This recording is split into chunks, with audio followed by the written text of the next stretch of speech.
Queridos, mais uma vez a paz do Senhor Jesus. Quero uma vez mais falar da nossa alegria de estar aqui, agradecendo a Deus pela confiança, nosso pastor presidente, agradecendo a Deus pela sua infinita misericórdia e graça de nos conceder o privilégio de estar aqui com os irmãos, cultuando e adorando ao Senhor nesta noite. Abra sua Bíblia em Efésios, capítulo de número 2.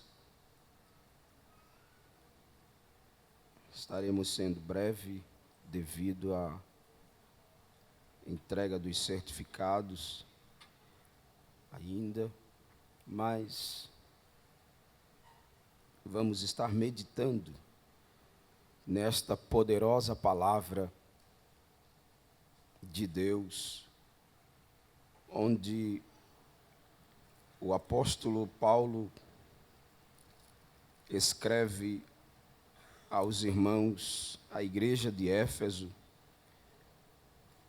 fazendo por eles um elogio, falando da alegria, da comunhão que os irmãos de Éfeso tinham, e ao mesmo tempo, Paulo está orando por eles, dirigindo a Deus uma oração pela vida deles, para que Deus o conservasse nesta comunhão, na alegria, na unidade de espírito que a igreja de Éfeso tinha, e que Paulo está ressaltando esta felicitação, mas ao mesmo tempo fazendo eles lembrarem de que tudo aquilo só era e só estava sendo manifesto na vida deles por causa de Jesus. E Paulo, falando à igreja em Éfeso,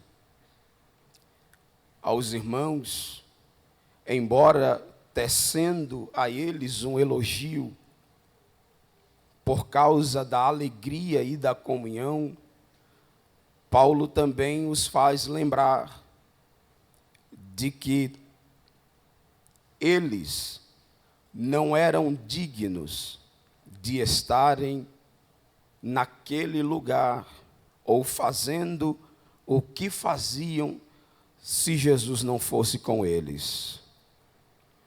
E Paulo lembra para eles a manifestação da graça. E quem está falando aqui conhece de perto o que é graça. Todos nós sabemos que graça é favor imerecido. E este que fala a igreja de Éfeso experimentou esta graça. Os irmãos bem lembram que no livro de Atos, capítulo de número 9, quando Paulo, ainda conhecido como Saulo, tem um encontro com Jesus no caminho de Damasco, era para Saulo ser morto naquele exato momento e naquele dia. Porque Saulo perseguia a igreja de Cristo. E todos aqueles que confessavam a Cristo como Salvador e Senhor, Saulo tinha prazer em acabar alguns cultos, trazer algumas pessoas presas e até matá-las por conta da pregação do Evangelho. Mas um dia, um belo dia, ele está indo acabar um culto, está indo em busca dos irmãos em Jerusalém, trazendo consigo cartas de autorização para trazer os irmãos presos. Mas ele se encontra no meio do caminho com uma luz que bate nos seus olhos e logo deixa sem ver. E ele tem que descer do seu cavalo. E enquanto ele desce atordoado do seu cavalo, ele escuta uma voz que lhe diz: Saulo, por que tu me persegues? E Saulo diz assim: quem és, Senhor? E a voz se revela para ele dizendo: eu sou Jesus, a quem tu persegues. Era réu de morte, o inimigo da igreja, o inimigo dos servos de Deus, daqueles que pregavam a palavra de Jesus. Mas Jesus dá para ele uma chance e diz a ele: entra em Jerusalém, vai para uma rua chamada direita e procura um homem por nome de Judas, e fica lá. E enquanto Saulo está na casa de Judas, ele está orando. E Jesus fala com um profeta por nome de Ananias, que reside na cidade, e dá para ele o endereço aonde Saulo está e diz: vai lá, porque eu já revelei a ele que tu ia chegar lá. E a Bíblia diz que Ananias olha e diz assim: Senhor, tu sabe quem é este homem? Esse homem é um perseguidor de crente. E Jesus diz assim: vai, porque agora ele é para mim um vaso escolhido. E eu vou mostrar para ele o quanto se deve padecer pelo meu nome. Deus coloca tanto amor no coração deste homem, que ele agora passa a ter doenças de úlceras e gastrite por causa da obra. Ele começa agora a sofrer por aquilo que ele mesmo perseguia. E ele escreve aos filipenses e diz para eles: eu sei estar abatido. Eu sei o que é estar em festa, mas também sei estar em momento de escassez. Por causa desta palavra, eu já sofri 5 quarentenas de açoite menos uma. Já sofri naufrágios algumas vezes. E não é porque eu sou bom, não, é porque eu posso todas as coisas naquele que me fortalece. Oh, glórias ao nome de Jesus. E quando Paulo está falando sobre esta graça, ele está falando do que ele viveu, porque só pode falar disso quem viveu. Só pode falar do que é graça quem sabe e quem conheceu a graça. E quem conheceu a graça não conheceu ela na teoria, mas conheceu ela na prática. Porque ele está dizendo aos irmãos de Éfeso, e está dizendo a eles: lembrai-vos de onde vocês estavam, de quem vocês eram, que andavam segundo o curso desse mundo, fazendo a vontade da carne. Mas Deus, oh, aleluia. Paulo está dizendo para eles: vocês não podem se sentir melhor do que ninguém, Porque nenhum de nós prestávamos para nada, mas Deus, que é riquíssimo em misericórdia.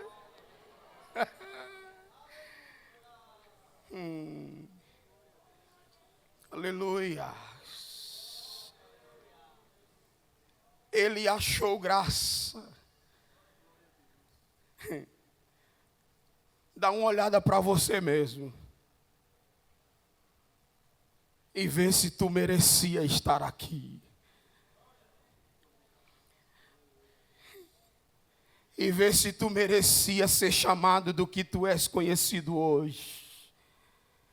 Quem olha para alguns dos senhores que estão aqui na minha retaguarda, com todo respeito, tem que chamar de pastor. Tem que chamar de presbítero. Tem que chamar de evangelista. Tem que chamar de dirigente. Mas não é merecimento nosso, é a graça. Que olhou para mim, olhou para você e disse: eu vou investir. Oh, aleluia. Não prestávamos para nada. E na linguagem pernambucana não valia um centavo. Mas Jesus disse: eu vou investir um preço de sangue na vida dele, de sangue na vida dela. E este sangue, esse poder é tão poderoso que até o inferno tem que respeitar. E a morte também só encosta em mim e em você se ele autorizar. Isso é graça. Ô irmão Ricardo, não é porque eu prego bem, não é a graça. Não é porque a minha voz é lírica, é bonita, não é por isso. É porque existe uma graça que repousa sobre a minha e sobre a tua vida, que determina o que está escrito no livro dos Salmos 46, que Ele é quem faz cessar essas guerras.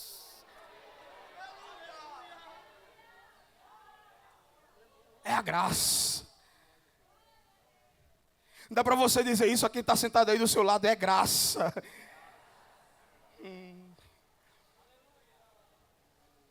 Ninguém merece. Mas quando Deus olhou do céu à terra e não viu um justo sequer, Jesus disse assim: deixa que eu vou descer no lugar dele. Porque a gente não aguentaria. A gente não suportaria, Lucas. A gente não ia aguentar, mas a Bíblia diz: ele mesmo sendo Deus, poderia estar muito bem sentado no trono dele, mas ele não teve por usurpação ser igual a Deus. E se fez carne e habitou entre nós. Aqui nasceu, aqui cresceu, aqui morreu, aqui ressuscitou. E quando ele ressuscitou, ele dá um brado e diz: aonde está, ó morte, a tua vitória? Onde está, inferno, os teus agrilhões? Cravada foi a morte na vitória. Ele depois de ressuscitar, ele disse: está pago. E o texto sagrado é implícito quando diz: nenhuma condenação há para quem está em Cristo Jesus. É graça.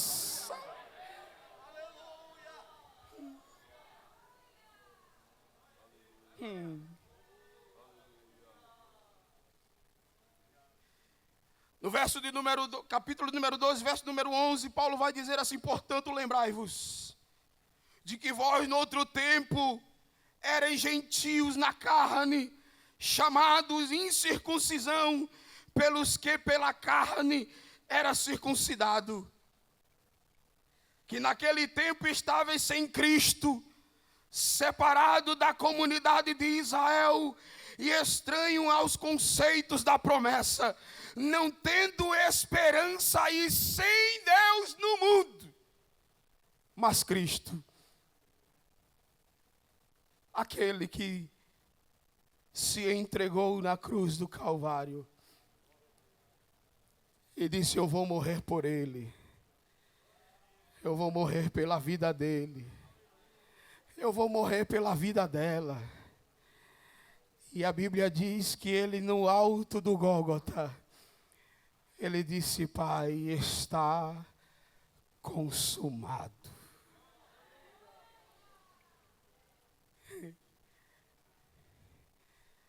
É Ele, o dono da graça. É dele que Paulo está falando e está dizendo a eles, aos irmãos de Éfeso, e dizendo a eles: não se gloriem por isso. Vocês são muito bons no que fazem, mas tudo isso é a graça que aproximou vocês de Deus. Porque vocês eram para estar longe, mas pelo sangue de Cristo, vocês foram agora aproximados por intermédio da cruz de Cristo. Aí alguém, nesses últimos dias, um dia estávamos conversando com alguém, e alguém dizia assim: não, quando eu me preparar, eu vou. Não, você não vai se preparar, porque de si mesmo o homem não tem condição de sair do pecado. É a graça quem vai lá na lata do lixo, destampa e diz assim: eu quero. Aí o inferno diz assim: mas não presta. Ele diz: eu vou fazer prestar, eu vou fazer o seguinte, eu vou dar um banho de sangue, eu vou colocar uma veste nova, eu vou colocar um novo cântico na boca. E quem adorava Satanás hoje está dizendo aqui: eu sirvo ao Senhor dos Exércitos. E ainda cantou dizendo: eu não posso recusar o teu amor, porque o que o mundo dá é armadilha, é lentilha, não presta. Eu prefiro Jesus, a graça. A graça.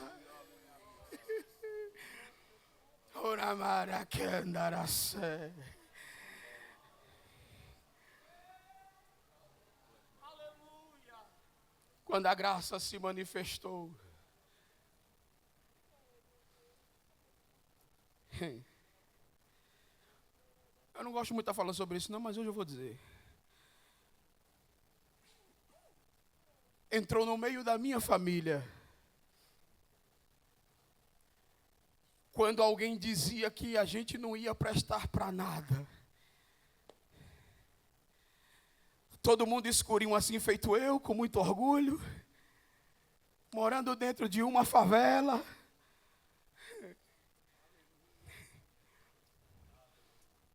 Oh, aleluia.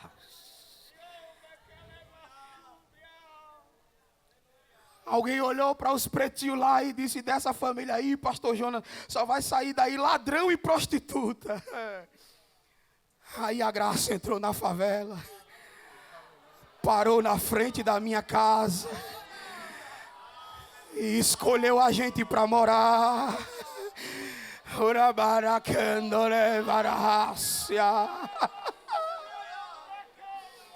Por isso que ele disse: não fostes vós que escolhestes a mim.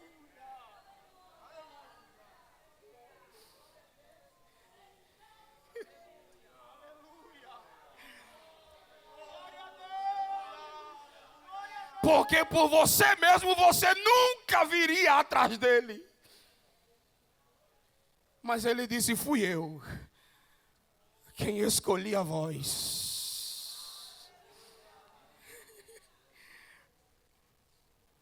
Aí ele resolveu entrar. Meu pai chegou em casa embriagado, acostumado a derrubar a porta quando chegava, valente.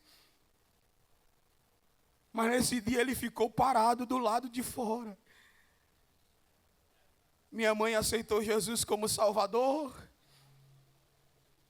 Ele, quando bebia, ficava irreconhecível, batia em todo mundo, chegava em casa, quebrava tudo. Aí minha mãe aceitou Jesus como Salvador. Ele estava viajando. Quando ele chegou, ele ficou travado do lado de fora, olhando para dentro da casa. A cor era a mesma, os móveis estavam no mesmo lugar.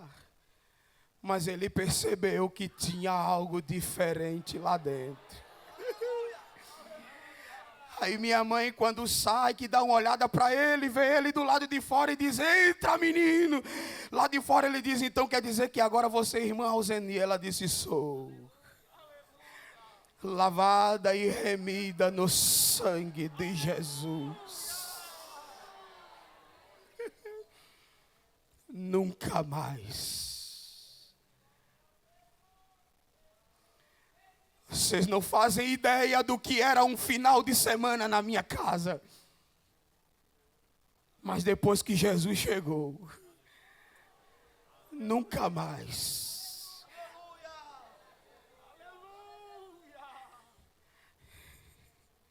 E aquele que antes era chamado de cavalo de Satanás, hoje é presbítero da igreja.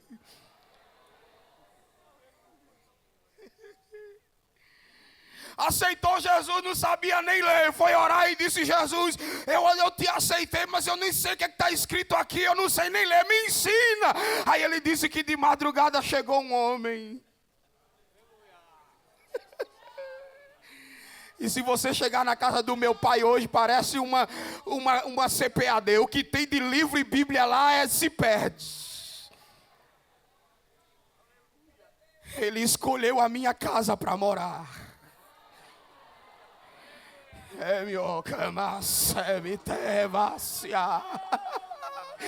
Ele escolheu a minha família para habitar.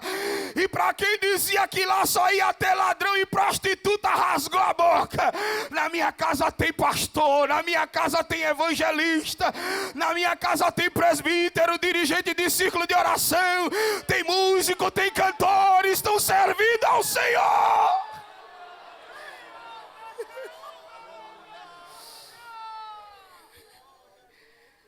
É a graça. Quem já experimentou sabe do que eu estou dizendo.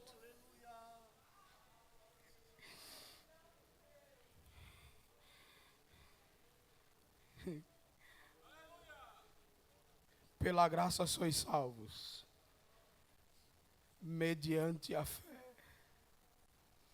E isto não vem de vós. É dom de Deus. Foi Ele quem deu. E eu termino por aqui, dizendo para você, essa palavra é profética. A graça vai se revelar no meio da tua casa, na tua família, na vida dos teus filhos.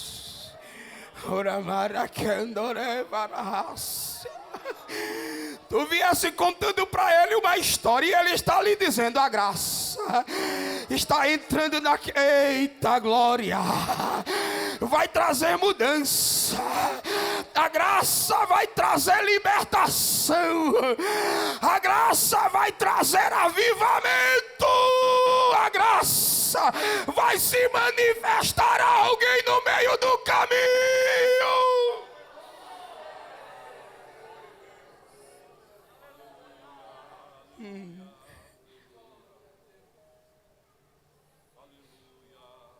Oh, aleluia.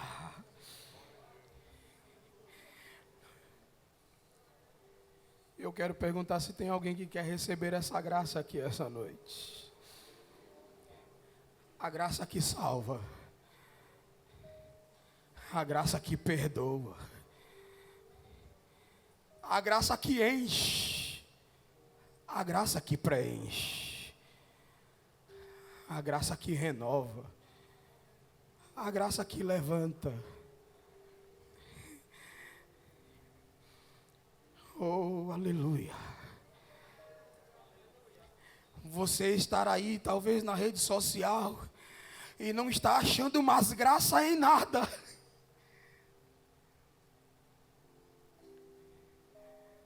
Quem sabe a tua vida já perdeu a graça. E você está querendo desistir dela, porque nada faz sentido mais para você. Mas a graça chamada Cristo Jesus, Ele tem o que a tua alma precisa. Ele é o que você necessita. Ele preenche esta lacuna que está atravessando a tua alma. Essa angústia que parece que não passa. Porque as noites têm sido longas para você. Mas a graça que é Cristo Jesus, Ele quer preencher este vazio. Ele quer entrar na tua alma. Ele quer fazer parte da tua família como Ele faz da minha. Ele quer entrar na tua casa como Ele entrou na minha. Ele quer salvar a tua família como Ele salvou a minha. E eu posso dizer que eu e a minha casa servimos ao Senhor.